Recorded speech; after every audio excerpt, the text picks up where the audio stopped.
Anthropomorphic cartoon characters are a good example of how society paints male as the default and female as a deviation from the norm that needs extra signifiers. Once you notice it, you'll see it in all anthropomorphic cartoon characters. Males might have a tuft of hair somewhat adapted from the animal they're based on, whereas female characters will have full heads of hair, as seen above, and given breasts and hips like humans, as seen on the duck woman, and usually of course lipstick and eyelashes. Sonic is naked except for his gloves and shoes. But Amy Rose has got to wear a dress and have eyelashes though, right? A bat with boobs. Why does she have human breasts? Do the female characters have to cover up because they have genitalia, but the males don't? Or are the creators just sick men who get aroused by a naked female animal, so they had to put clothes on them? Why is the female mouse so busty? If you're gonna give her boobs, she should have at least 6 or 8. She's a rodent.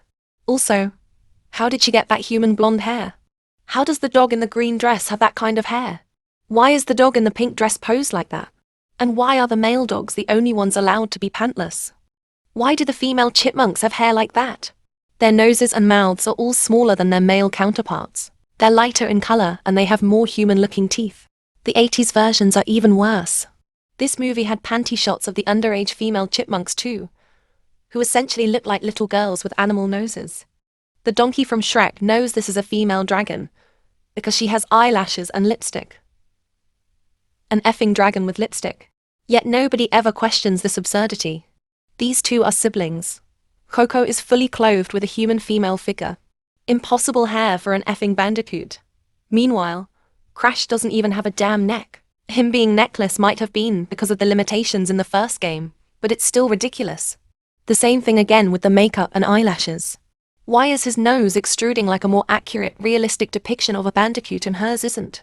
His girlfriend practically looks like a human woman. What marsupial is she even supposed to be? How did she and Coco put lipstick and eyeshadow on their furry faces? This happens so often, and it seems to be happening even more today. It was way better in the 1980s and early 2000s. I rarely see any modern movies and shows with animals like In the Land Before Time, The Fox and the Hound, or Spirit. Like, this is Mama Wolf from Disney's Jungle Book. Granted, she's on screen for just a few seconds, but why can't female animal characters not be depicted this way? This was edited by a Tumblr blog with the username txzno.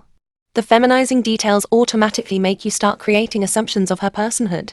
She probably likes him because she's a feminine girl. It gives the impression that maybe she's stupid because she seems to be smiling at nothing, very reminiscent of the dumb blonde stereotype. Take away all the feminizing details, the dress, the bunny ears in a normal position instead of a ponytail, and now you have two normal characters having an interaction as opposed to a girl bunny and a default male having an interaction. We usually have to come to know a character before making judgments about their personality. It's very difficult to make assumptions when all the gender signifiers are gone. All this person did was make the female character resemble the male character a bit more, and all of a sudden she's more of a person. This treatment of female anthropomorphic cartoon characters also affects people's perceptions of animals in real life. Notice how people always assume every animal they see is male. Male is constantly treated as the default sex, and it's deeply sexist. Every pet you see on social media, just open the comments and you'll see how everyone immediately calls the dog or cat a he.